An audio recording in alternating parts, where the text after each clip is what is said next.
মুসলমান হয়ে গেছে। ইয়া রাসূলুল্লাহ, ইয়া হাবিবাল্লাহ, আর দেরি নয়, আমারও পড়াই দেন ওই মধুর মাকে কালেমা। আর দেরি নয়, আপনি আমাকে কালেমা পড়াই দেন। আপনার কালেমার ইসলামের ঝান্ডার নিচে আমাকে জায়গা করে দেন গো নবী। আমাকে আপনি পড়াই দেন ওই মধুর কালেমা, লা ইলাহা, সবাই, ইল্লাল্লাহু মুহাম্মাদুর। সঙ্গে সঙ্গে ওই ইহুদি লোকটা কালেমা পড়ে যুবকটা মুসলমান হয়ে যায়। এবার নবীজিকে প্রশ্ন ওই যুবকটা করলো, ইয়া রাসূলুল্লাহ, ইয়া হাবিবাল্লাহ, আপনি যদি মনে কিছু না নেন, কোনো কষ্ট না নেন গো নবী, আপনি ডানের দিকে তাকাইয়া আপনি কাঁদলেন, আকাশের দিকে তাকাইয়া আপনি হাসলেন, কারণ কি বুঝলাম না। নবী বললেন, ও যুবক, আমি নবী যা দেখি যা শুনি তুমি তা দেখবা না, শুনবা না, তুমি তা কোনদিন দেখা সম্ভব হবে না, শোনাও সম্ভব হবে না। বলুন সুবহানাল্লাহ।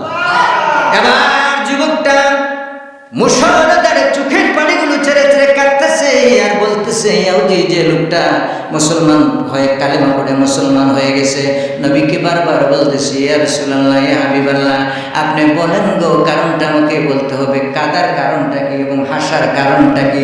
আকাশের দিকে তাকাইয়া আপনি হাসলেন, ডানের দিকে তাকাইয়া আপনি কাঁদলেন, তার মধ্যে কারণ কি? নবীজি বললেন, ও যুবক, আমি যখন ডানের দিকে তাকাইলাম, তাকাইয়া দেখি রে মালাকুল মউত আজরাইল তোমার রূহটা কবজ করার জন্য দাঁড়িয়ে আছে, এর জন্য আমি নবী কেঁদে ফেলেছি।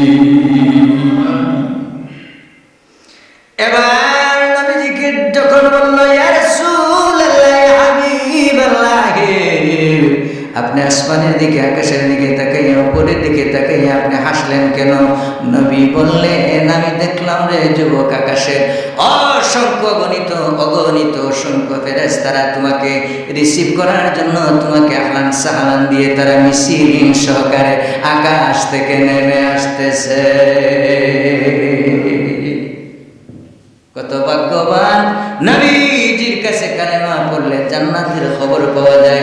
ফেরেশতারা মিছিল নিয়ে জমিনের মধ্যে এসে তারা রিসিভ করে, তারা গ্রহণ করে, তারা তাকে সংবর্ধনা দেয়, অভ্যর্থনা দেয়। বলুন সুবহানাল্লাহ। ওই ইহুদি লোকটা কালেমা পড়ে ঈমান এনে এসে দুনিয়া থেকে বিদায় নিয়ে নবী পাকের জবান মুবারক দিয়ে সে জান্নাতি হয়ে যায়। কেমন প্রেম ছিল ইহুদি লোকটা, ওই ইহুদি যুবক। নবীজির প্রেম মহব্বত থাকার কারণে সে কালেমা পড়ে যায়, কালেমা পড়ে মুসলমান হয়ে যায়, তার মা বাবাও মুসলমান হয়ে যায়। শুধু তাই নয়, লোকটার সঙ্গে সঙ্গে জান্নাতের খবর পেয়ে গেছে।